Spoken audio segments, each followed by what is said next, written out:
All right, I'm here with Omar Peracha. Am I saying that right? Yeah. It's Peracha? Okay, so he's a composer. Last year I held a competition for composers to write new pieces for Shakuhachi, and I ended up not picking just one, but I picked three composers.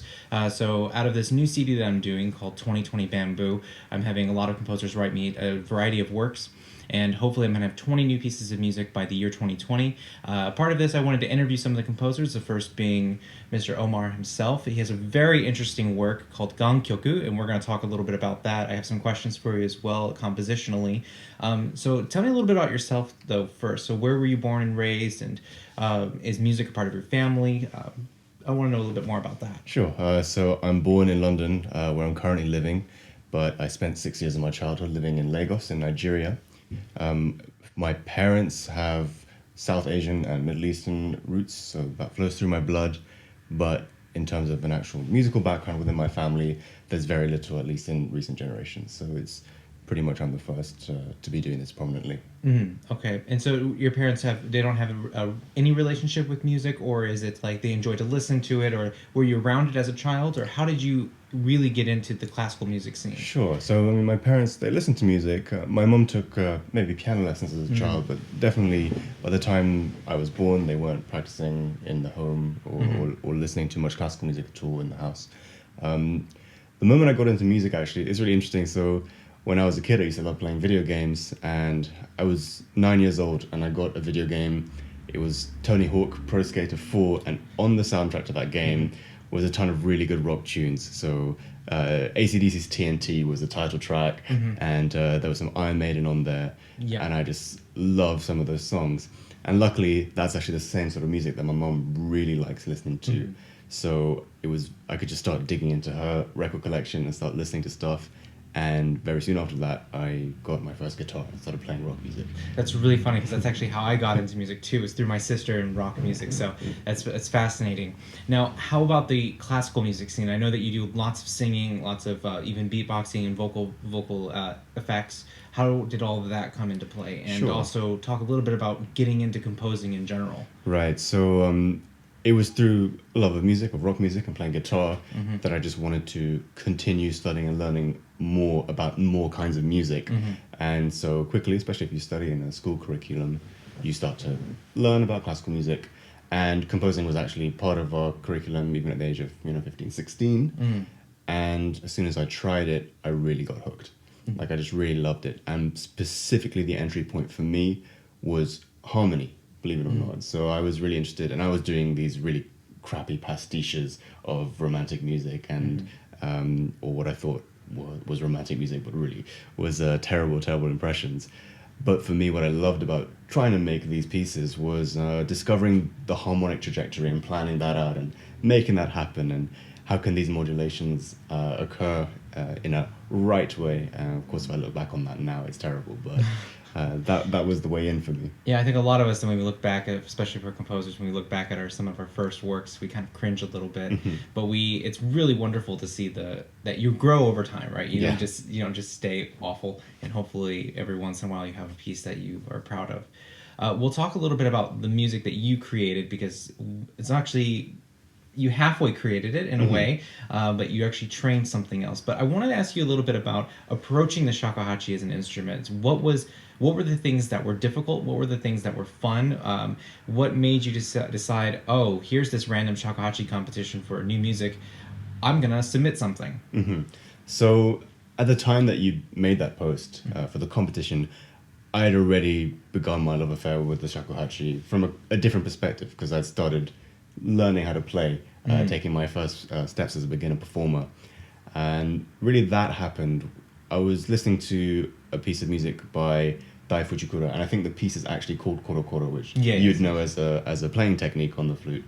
And I like Dai Fujikura as a composer, so if a new recording of his comes out, I'll listen to it. And I heard this piece, and I thought, hey, this is pretty interesting, but this is a really familiar sound. What is this? What is this shakuhachi? I just know I've felt this before. And so as this piece was playing, this 9-minute long piece, I started looking up about the instrument, about the history. As soon as the piece finished, I put on some Honkyoku, and that was it. I was hooked. So for those who don't know, Honkyoku is the traditional music from Japan in the Kinko-ryu school. A lot of the pieces are 400 and plus years older. Some are a little bit more recent, but we consider that to be the traditional canon of classical shakuhachi music. Yeah, so really the interest started from a performance perspective, and also one of the reasons I was interested to learn it from a performance perspective was because I thought it would add a whole new dimension to my entire musicianship, because it's a different tradition, and well, you're very familiar with what it's like to study that instrument versus other Western instruments that you've also studied to a great extent. But I felt it would broaden me as a musician, and I never felt I would approach it as a composer until I had a really good grounding of where it as an instrument comes from. So I didn't really actually see myself approaching it for a piece for quite a while, until I had the idea to do what we did with this piece. So let's move right into the piece. So Gankyoku, and it's written out as G.A.N. What does that mean? Yeah, so G.A.N. is an acronym that stands for Generative Adversarial Network. Okay, and for people who don't speak that language, what does that mean? So that's a type of artificial intelligence, deep learning architecture. So there's all kinds of things that fit into the umbrella of artificial intelligence, but a G.A.N., as we commonly would say in conversation in English, a G.A.N. is a specific architecture where it's trying to generate things. So sometimes AI is trying to generate things, sometimes it's trying to classify things, but in this case, it's specifically designed to generate things. And it does so by learning in an adversarial process. So that's where the A comes from. There's a network that's generating, and there's another AI network that's discriminating. And you give the discriminator real examples of real world data, and you give it generated examples from your generator AI network. And the discriminator, its job is to try and tell which is real and which is generated. And the generator's job is to take that feedback and consistently try and get better and better at fooling the discriminator. So you have this adversarial training process. And I thought tango was difficult to do. So okay, you have all this raw material. So we took, because I remember in our process what we did is he asked for a bunch of Honkyoku music, and so what we did is we transliterated it into an Excel folder that was digestible for the computer, where I can understand it, and then basically you tell the computer what that means. So from there, what happened, and how did did you buy the AI online, or did you create this entire program yourself, or how does this process work? So take me right from the beginning of creating this, or purchasing this, or borrowing this code, to entering in everything, and then afterwards. Yeah, sure. So the first step when you're building any AI program is training data. So you build this AI yourself? Oh, completely, yeah. Every line of code is written by me, like fully scratched, and fully from scratch. But that's something I do in another life. I'm also an AI researcher for music, as you're aware by now. Yeah. Do you want to mention the app really quick? Because it's actually really cool. I know it's not related to this, but he has an app that's being built right now that he's coding for, and basically you can make your own trap music. It's really great. Like at first when he told me that was his day job and that's what he's doing, I was like, really? That's what you do? And he said, yeah, just check it out. And then he showed me all these cool little tricks, and it's a phenomenal how fast you basically have you can make a full album in a day easily. Yeah. What's the name of the app? Yeah, so the app is called HumTap, and my day job is working at this app, researching AI music and doing iOS development, to have this app where you can just make popular music basically in seconds right on your phone. So that's one life of mine. So backtracking to the RAI that you've created for this particular piece. So you've created this thing, you've coded all of it, it knows what it has to do, how everything has specific jobs, and now we start to take all this traditional music and write it into a sort of code that the AI can understand. Yeah. So from there, what happens? Yeah, so at that point I have these pieces that we've transliterated and into a machine readable form. Then it's a lot of experimenting with the architecture of the G.A.N. itself, and even whether to use a G.A.N. in the first place or not, because at this point I hadn't made my mind up yet. So really the intention, to backtrack even further, of what we were trying to do was learn from the Honkyoku pieces to generate stuff that has relation to it, and it maintains that idiosyncrasy that to the shakuhachi, but we didn't want to just generate pure Honkyoku music. So intention and my gamble, I guess, was that in trying to learn to generate Gankyoku music, there would be some discrepancies, and maybe not even intuitable ones, but I was hoping there would be some kind of pattern, some sort of, again, idiosyncratic feel to the way these discrepancies happen. So you get music that is novel, it's unique, it's a contemporary take, but it's clearly founded in the Gankyoku. So the intention was never to accurately replicate Gankyoku. It was to learn from them, bearing in mind some weaknesses in AI today, and actually hoping to leverage those to create something new sounding, but still familiar. So that was the intention.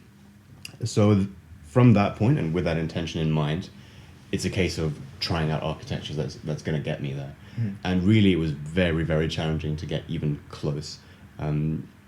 So many architectures I tried were just generating nonsense. Or maybe it would make sense for a couple of phrases, but it would just get stuck in a loop very quickly, and it's utter nonsense. Or it would be very impractical in what it's generating. For example, it might not give you sufficient opportunity to breathe, and that's clearly, not idiomatic writing, right? So that's a failure as well. That was one of the things I found really fascinating when you sent me the first kind of script of this, because it didn't come obviously in written Japanese form. It came out as like a data sheet, and what I was really impressed by is like, wow, these breaths are spaced out very naturally, and they all make amazing sense. It was a huge, like, to me, the fact that a computer knew, oh, this performer needs to breathe, that's kind of amazing in itself. And that was a real challenge.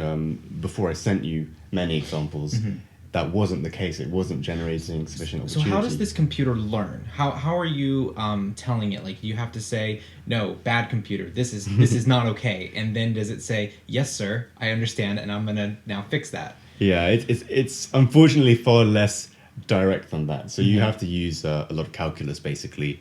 And if I go sort of to a higher level view of how AI works, because again, it's slightly unique take on this concept. But essentially, you give it the data, and you tell it to try and maybe recreate the data, or try and fool your discriminator network, as I mentioned earlier.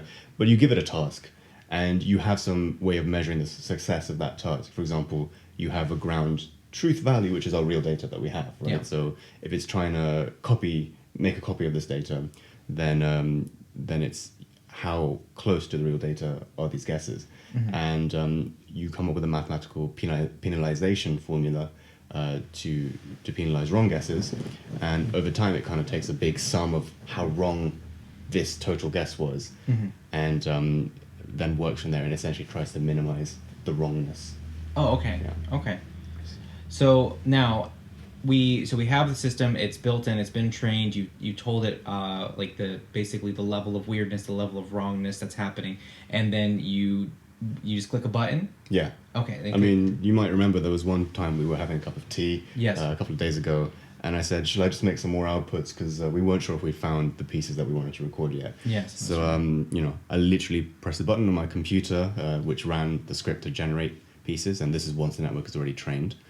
And we were maybe talking for about a minute, and I said, oh, wait, sorry, it's been done for a few seconds. So let me just go through these. 15 pieces, and more than that. It was more than that, right? It was more than 15. Yeah. It might have been a little bit more than that. But 15 pieces in 1 minute. I wish I could write that fast. Yeah.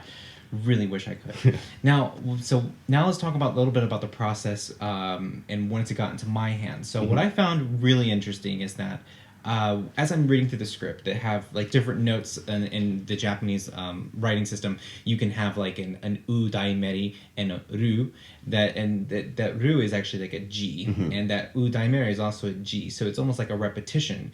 And sometimes that ru can be actually in the next octave up. Yeah. And so it's interesting to me as I was looking at it, it was almost as the computer wanted to do something, but it didn't know exactly how to write it. So it was really just an easy fix. Like, oh, this is what he means. Yeah. AI wanted to do that. So I found that really fascinating. Now, was that intentional, or is that just kind of the computer just working out its own little kinks? Yeah, that's definitely going to be related to kinks and actually weaker performance, because in ideal performance, it would learn that. we had a very small data set. So those you may not know, but there are only between 36 and 40 Gankyoku pieces in existence. And we didn't even transcribe all of them because it was a very, very laborious process to transcribe them. And we did it manually between us. And I was leveraging his expertise. I'd be messaging him saying, can you explain this symbol to me? How should I notate it? What would be the logical way that you'd be able to read it? And so we stopped at we didn't do all of them, so we had an even smaller data set, and essentially part of one of the challenges I had to overcome was to work out how to augment this data set I had. But nonetheless, with such a small data set, or without a massive data set, it's going to be really hard to see examples of this being done correctly in every single context, and it's going to be really difficult to therefore truly learn that. So I guess my final question for you is, has anything ever been done like this before? Absolutely not. So there has never been an AI that's created a full-length piece in any sort of way that's really comprehensible or being able to be performed? Yeah, as far as I'm aware, that's true. So people have had attempts at pop music, but to what extent the AI is doing the entire song, or to what extent there's some sort of structural plan in place or not, whatever. But anyway, really we're focused on classical music, especially contemporary classical music. And to my knowledge, I haven't seen a single full piece generated by AI. And so then we spent a day in Cambridge, and Cambridge at one of the colleges in a chapel. We've recorded all your pieces and made video. So those will be uploaded shortly after this, and then hopefully we'll see what you guys all think. Just as a performer perspective, I'm really impressed. Like, really impressed with how playable and how the pieces almost feel like if Shakuhachi were to just keep going, instead of because in the Shakuhachi world, it actually had a period of that it was illegal to be a komuso, illegal to play the instrument. So it actually stopped the growth of the music and to become developed more. And it's almost like if that never happened, this is what the music might sound like. A little bit more reaching into the atonality, a lot more harmonic dissonance, rather than just this same kind of drone-like sound that we get in the current, or the music that we use of the old. So I hope that all of you enjoy it. There are 3 pieces, and each one scaled by a little bit more weirdness, or a little bit more going after, how would you explain it? Like a weirdness factor, basically? Yeah, we're trying to move further and further away from the true data, which was the Gankyoku, and be able to present that progression over. So the computer is basically just taking risk. Yeah. Okay, that's kind of incredible too. Yeah. Wow. Well, thank you all for watching. Again, so you're Omar. Where can people see more of your work if they want to see that? Yeah, sure. So there's my website, which is omarperacha.com. Okay, great. And then I'll put your Twitter and your Instagram in the bottom at the @signs as well, so people can follow that. So hopefully we'll record more of the composers as well and interview them, and we'll see how everything pans out with this new CD and all the videos and stuff. I'm really, really excited about the videos for these. I've been tweaking around with the editing on the videos, and it just looks absolutely beautiful. We had your cousin, right, that also lives in Cambridge, and he's studying at the G.A.N College, and he helped us out a little bit, so that was really nice of him. Indeed. Well, thank you all so much for tuning in, and that's the bell.